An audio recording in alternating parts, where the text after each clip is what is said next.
Hey, Tube, I'm here this time with, I don't know that I would call it an anti-haul per se or an anticlimactic haul. I don't know, like probably the tiniest haul on YouTube from the Disney Princess collection at Bath and Body Works.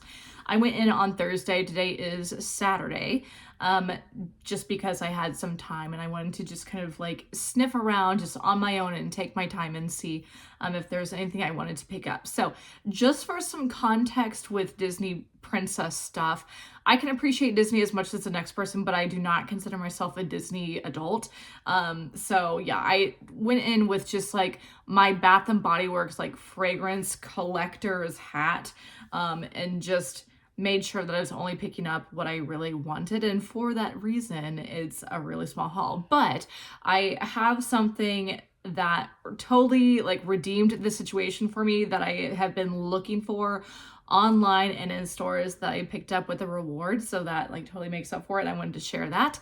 But I also wanted to share my commentary just in general on the collection. So even though there's not very much stuff here, even for me, I still wanted to hop on and talk about it. So let's get into what I actually picked up, and you're looking at it. So I literally just got one shower gel and a mini mist, and I picked this up because I had a reward for this and also a coupon for a free mini. So I spent $0 out of pocket at Bath & Body Works, which is always fine by me.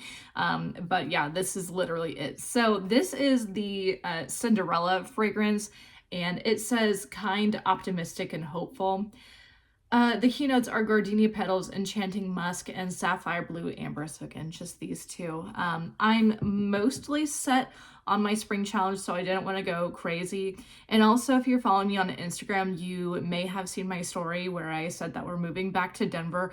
I'll talk about that in another video, but just know that in terms of having stuff, I am currently seeing it as anything I buy is one more thing to move. I mean, I know Bath & Body Works is a little bit different just because, you know, you use it up. But if I bought like a ton of Bath & Body Works stuff, to me, if I'm not going to use it up by like the 1st of June, that's just more stuff to move. So anyway, so yeah, I just picked up the one shower gel and again, the mini mist. And I picked it up because I have heard many people online say that this is similar to One in a Million. And I personally love One in a Million. I would hoard One in a Million. Moving be damned, I would buy a ton of that if it came back out. But I was interested because of the comparison that people were making. So I do have a One in a Million here because I will be using one up in the spring. And so I actually can do a side-by-side comparison. So again, this one is Gardenia Petals, Enchanting Musk, and Sapphire Blue Amber. And the keynotes for One in a Million, which is really similar, by the way, to Velvet Tuberose, which is like an OG favorite of mine. The keynotes here are jasmine extract, tuberose oil, white gardenia, pink pepper, and cashmere musk. So there are some overlap with the notes for sure. And I do feel like they're like cousins, like they're pretty similar. However, this is definitely not a repackage or a dupe, but if you are missing One in a Million and you want something like it in your collection, this is still a good option for you. I would say that the difference here is that this is, I hesitate to call it lighter, but like kind of, in the sense that it doesn't have the tuberose, which is a pretty like heavy, robust white floral. This definitely has it with the gardenia, but I think that the amber really changes that, because you do get the musk. I feel like there's more musk in here than there is in One in a Million. And you do get the amber as well. So that does change it. However, if you want a white floral fragrance, like just in general, this is still a good option for you. So I'm okay with the fact that I just got one. I kind of came with walked away from Bath & Body Works with the notion of, I'll go ahead and work this into my spring challenge and I'll use it up. And then after I use it up, if I'm like, man, I could really use some more, then I'll go back like on the back end and take a chance that it's still in stock and then buy some more. So I just wanted to pick up one. Again, I just didn't want to go crazy with it just because like when I smelled it, I'm like, oh, this is nice, but I'm not like losing my mind over this. So yeah, just wanted to pick that one up. And again, I just picked it up also in a mini. I definitely have no business buying a full-size Fine Fragrance Mist, and if you saw my collection video, then you understand that. But yeah, I just wanted to, again, use these up and decide, like, in real time when I'm actually using it, if I love it, then I can go back. And if it's out of stock, then oh well, that's just life. So yeah, that is all I picked up from the Disney Princess line. I thought the other fragrances were nice, particularly Belle's was nice, and also I would say Moana was nice too. And again, like, I'm not a Disney adult, so like emotionally, nostalgically, like whatever.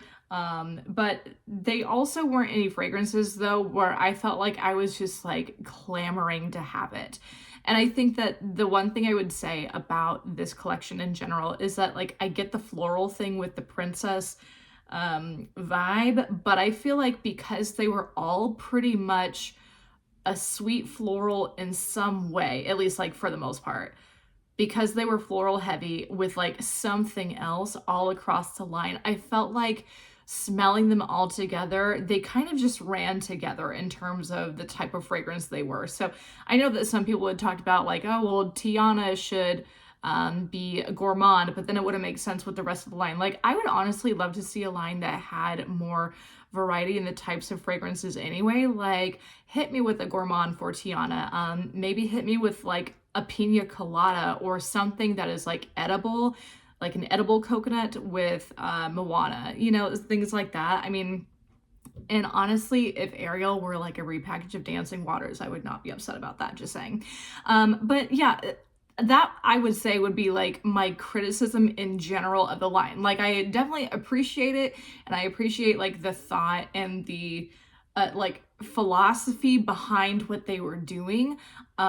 I would say that I like that it's out just in general. Like, I'm not minding these collaborations that Bath & Body Works is doing, but I feel like with this one in particular, yeah, they definitely just kind of like ran together for me by the end. So I've heard some speculation that there may be a part 2, and again, like, don't take that as gospel or anything, and this is just speculative, but I heard that there like potentially could be a part 2.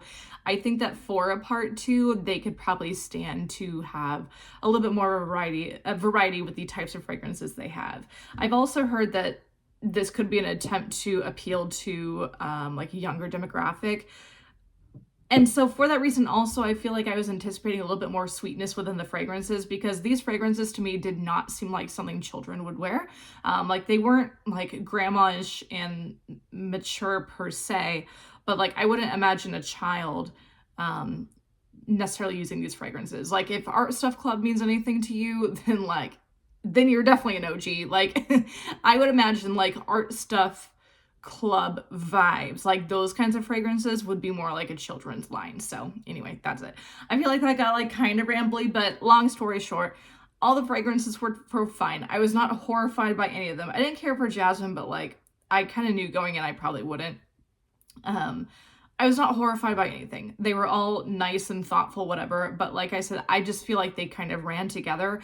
And for that reason, I was actually more conservative than I imagined I would be with purchasing them. So we'll see what happens with my opinion on Cinderella as I use it up in my challenge. So we'll see if I purchase any by semi-annual sale or later in the season, but yeah, we'll see what happens. So that is my commentary for that. Let's move on, because I feel like by the end I was kind of saying the same thing over and over again. Now, here's the thing that redeemed my trip. I have been looking for this thing online, in store. I'm so glad I just kind of like randomly went to the location where I went a couple days ago, because the thing that I have been looking for unsuccessfully until now is actually wallflower plugs. So I don't get into wallflower plugs, at least like not really. I can appreciate them, but you know, I'm usually not tempted by them. But for some reason, I'm telling you, this rain cloud was speaking to me. I actually wound up buying the one off the wall because it's the only one they had left. But yeah, it was $16.95, so I was able to use a reward with it. But yeah, I just love spring. It's such a vibe, and you guys know it's my favorite season, and especially April. Like my birthday's in April. I love that it's like consistently nice outside in April. I love stormy weather that the Midwest gets. So for that reason, yeah, I was just so excited to finally get my hands on this Rain Cloud wallflower plugs. So I saw online in some reviews that people will criticize, or people have criticized, that it's not I guess like structurally sound. I don't know. I'm not an engineer. I don't know. But I don't know. It's not like flimsy. Like I wouldn't say that, but like you can see that the raindrops aren't like, I don't know how you would say that, but yeah, like they clearly move. So some people were saying like, oh, it broke in transit for like the people who bought it online. And so yeah, I'm glad that I got it in store, because then I knew that I could be very careful just like within my own car of getting this home. So yeah, like I said, I'm usually not a wallflower plug person, but man, I loved this one. So there's a lemon one too that I think is kind of cute, but I also don't want to like become the person who's obsessed with them, because to me wallflowers are often kind of just like an afterthought anyway. Like I do have a little bag of them, but I don't like lose my mind over them. So that is it. That definitely redeemed my trip. But again, here's like the internet's smallest Disney princess haul. I just wanted to talk about my commentary and what I actually picked up, and my little Rain Cloud wallflower plugs. So that is it. Hope y'all enjoyed this very chatty haul, or anti-haul, or anticlimactic haul. I don't know what you want to call it, but it is what it is. So yeah, don't forget, as always, to like, comment, and subscribe, and follow me on Instagram at Lifting and Lipstick. That's down below like it always is. And I'll see you guys next time. Bye.